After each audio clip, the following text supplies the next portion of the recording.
এই মুহূর্তে আমরা টেলিফোনে যোগাযোগ করতে পেরেছি কেন্দ্রীয় প্রতিমন্ত্রী সুকান্ত মজুমদার আমাদের সঙ্গে রয়েছেন। সুকান্ত বাবু, কাকুলিয়া রোডের ঘটনা বলুন, আনন্দপুরের গুলশান কলোনির ঘটনা বলুন, বা গতকাল রাতে তিলজলাতে যে ঘটনা ঘটেছে, একেবারে ভোটের মুখে অস্ত্র হাতে প্রকাশ্য রাস্তায় এইভাবে দাপাদাপি, আইন নিজের হাতে তুলে নেওয়া, এইরকম একটা পরিস্থিতি, কি বলবেন আপনি? দেখুন, তিলজলা সহ বিস্তীর্ণ এলাকা বর্তমানে এই সমস্ত হুলিগানদের দখলে চলে গেছে। ভোটের আগে ভোটের পরে কিছু নেই, গোটা বছরই এদেরই দাপাদাপি চলে। এরা ভোটের সময় মমতা বন্দ্যোপাধ্যায়কে সাহায্য করে ভোটে জেতান এবং জেতাই। তারপরে আমি যেটা বলেছিলাম, তারপরে মমতা বন্দ্যোপাধ্যায়ের পার্টির তরফ থেকে এদেরকে লিস্ট দেয়া থাকে যে এই এলাকাগুলো তোমরা করে খাও, তোলো, একে মারো, ওকে ধরো, ওর বাড়ি তৈরি করছে, সেখানে সিন্ডিকেটের পয়সা নাও। গোটা রাজ্যটাকে তো সিন্ডিকেট রাজ্যে পরিণত করেছে। এগুলো সব সিন্ডিকেট রাজ্যের বাই প্রোডাক্ট, যেটা দেখতে পাচ্ছেন। আস্তে আস্তে আরো ভয়ঙ্কর পরিস্থিতির দিকে রাজ্য যাবে যদি না এই বাংলার যে এই কালসর্পদোষ, এই কালসর্পদোষ যদি দূর না হয়। অনেক ধন্যবাদ আপনাকে। যে খবরের দিকে আমাদের নজর রয়েছে, গতকাল তিলজলায় একেবারে প্রকাশ্য রাস্তায় যেভাবে গুলি চালানোর ঘটনা ঘটে, রাত 1টা নাগাদ এক ব্যক্তিকে একেবারে বাড়ি থেকে ডেকে নিয়ে গিয়ে 5 থেকে 6 রাউন্ড গুলি চালানো হয়। সেই ব্যক্তি আহত অবস্থায় এই মুহূর্তে এসএসকেএম হাসপাতালের ট্রমা কেয়ার সেন্টারে ভর্তি রয়েছেন। কিন্তু যে প্রশ্ন উঠছে যে দুষ্কৃতীদের হাতে এইভাবে আগ্নেয়াস্ত্র কিভাবে আসছে, যেখান থেকে একেবারে তারা আইন নিজের হাতে নিচ্ছে এবং প্রকাশ্য রাস্তায় 5 থেকে 6 রাউন্ড গুলি চালাচ্ছে, এবং এই ঘটনায় রীতিমতো আতঙ্ক তৈরি হয়েছে এলাকায়।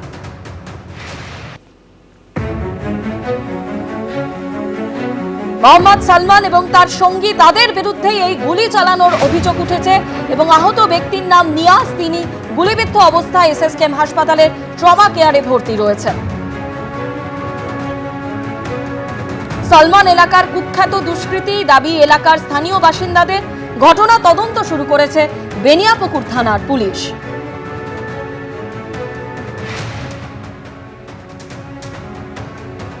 আর এই মুহূর্তে আমরা টেলিফোনে যোগাযোগ করে নিয়েছি সিপিএম নেতা শতরূপ ঘোষের সঙ্গে। শতরূপ, আনন্দপুর হোক বা কাকুলিয়া রোড আর এবার তিলজলা রোড, ভোট যত এগিয়ে আসছে ততই বেপরোয়া দুষ্কৃতী তাণ্ডব বাড়ছে শহরে।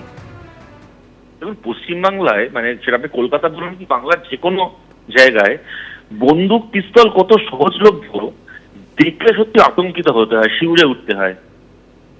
এই ঘটনাটা ঘটেছে, এখন তৃণমূলের পক্ষ থেকে আমরা জানি ওরা কি বলতে পারে, বলবে যে হ্যাঁ, দুটো দুষ্কৃতী করেছে, এর সঙ্গে দলের কোনো সম্পর্ক নেই, আইনের পথে চলবে, পুলিশ ব্যবস্থা নিয়েছে, ইত্যাদি ইত্যাদি।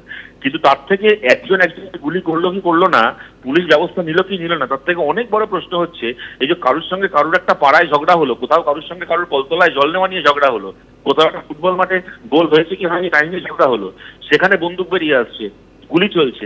এই যে এত সহজলভ্য হয়ে গেছে বন্দুক পিস্তল বোমা পশ্চিমবাংলাতে, যার যেখানে ইচ্ছে পকেট থেকে বন্দুক বেরিয়ে আসছে, বাংলায় অস্ত্র এত সহজলভ্য হলো কি করে? পশ্চিমবাংলাতে তৃণমূল কংগ্রেস ওই যে একটা বুথ দখলের রাজনীতি, এলাকা দখলের রাজনীতি করার জন্য এলাকায় এলাকায় যে ক্রিমিনালগুলোকে তৈরি করেছে এবং তাদেরকে বন্দুক দিয়ে পিস্তল দিয়ে বলিয়ান করেছে। মুশকিলটা হচ্ছে বন্দুক পিস্তল শুধুমাত্র এখন আর বুথ দখল আর এলাকা দখলে সীমাবদ্ধ থাকছে না, এখন ছোটখাটো ঝগড়া হলেও গোলাগুলি চলে যাচ্ছে। এইটা পশ্চিমবাংলার চেহারা করেছে তৃণমূল কংগ্রেস তার রাজনৈতিক স্বার্থে। বাংলায় আগে রাজনীতি করতে গেলে মানুষ বিপন্ন হচ্ছিল, এখন যার সঙ্গে রাজনীতির কোনো সম্পর্ক নেই সেই মানুষ নিরাপদ নয়, কারণ তার পাড়াতেও 10টা লোক বন্দুক নিয়ে ঘুরে বেড়াচ্ছে। ধন্যবাদ শতরূপ। এর আগে আমরা কাকুলিয়া রোডের ঘটনা দেখেছি বা আনন্দপুরের ঘটনা, সেখানে একইভাবে দেখা গেছে প্রকাশ্য রাস্তায় দুষ্কৃতীদের দাপাদাপি। কাকুলিয়া রোডে মূল অভিযুক্ত সোনাপাপ্পু, তিনি কিন্তু এখনো অধরা।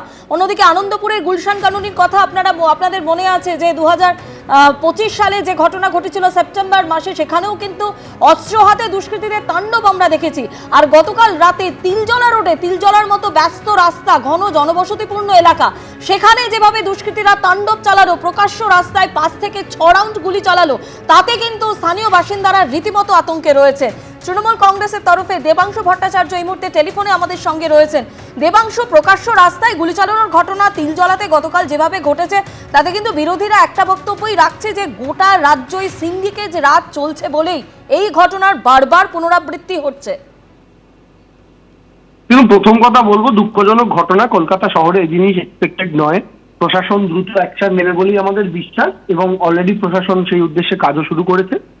যে বিরোধীরা যে কোনো ঘটনা ঘটলেই তাদের রাজনৈতিক ট্যাগ দেওয়া শুরু করেন, আমি সেই বিরোধী, বিশেষ করে বিজেপির উদ্দেশ্যে জিজ্ঞেস করব যে পশ্চিমবাংলায়, ঝাড়খণ্ডে এই আশেপাশের যে রাজ্যগুলো আছে এই সমস্ত জায়গায় যেখান থেকে বন্দুক উদ্ধার হয় সব জায়গার পুলিশ একটা জিনিসই দাবি করে, বন্দুক আসছে মুঙ্গের থেকে, বোমাগুলি আসছে মুঙ্গের থেকে। এই মুঙ্গেরটা কোথায় বলুন তো? বিহারে। সেই বিহারে গত 25 বছর 20 বছরের ওপর তাদের সরকার চলছে, এনডিএ সরকার চলছে। তো সমস্ত রাজ্যের যারাই দুষ্কৃতকারী কাজকর্ম করছেন তাদের প্রত্যেকের অস্ত্রশস্ত্রের সোর্স হচ্ছে বিজেপি শাসিত রাজ্য 20 বছর ধরে যেখানে বিজেপির জোট সরকার, সেই মুঙ্গের। তাহলে তারা তো নিজেদের রাজ্যটাকে হাত বানিয়ে রেখেছে যেখান থেকে গোটা ভারতবর্ষে বন্দুক বোমাগুলির সাপ্লাই হচ্ছে, সেটা আগে বন্ধ করে তারপরে সেখান থেকে বেরিয়েছে কোনটা কোন রাজ্যে কি করছে সেটা নিয়ে কথা বললে ভালো হয় না? আর 2 নম্বর কথা হচ্ছে, পশ্চিমবঙ্গের মাটিতে এই ঘটনা আমরা একটা সময় দেখতে অভ্যস্ত ছিলাম, রোজ খবরের কাগজ খুললেই 4টে লাশ 5টা লাশ। আজকে সেই ঘটনা আমাদের দেখতে হয় না।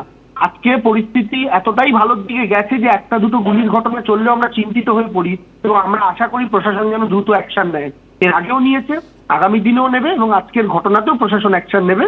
বিজেপি রাজনীতি করার আগে যেন শুধু এইটুকু মাথায় রাখে, তাদের দলে স্বয়ং বোমাগুলির জনক অর্জুন সিং আছে। ধন্যবাদ আপনাকে।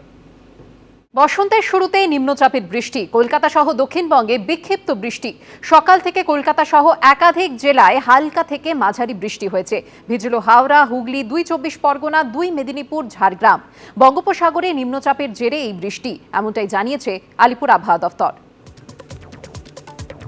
বসন্তের শুরুতে নিম্নচাপের বৃষ্টি, কলকাতা সহ দক্ষিণবঙ্গে বিক্ষিপ্ত বৃষ্টি। সকাল থেকেই কলকাতা সহ একাধিক জেলায় হালকা থেকে মাঝারি বৃষ্টি হয়েছে। এবিপি আনন্দ, এগিয়ে থাকে, এগিয়ে রাখে।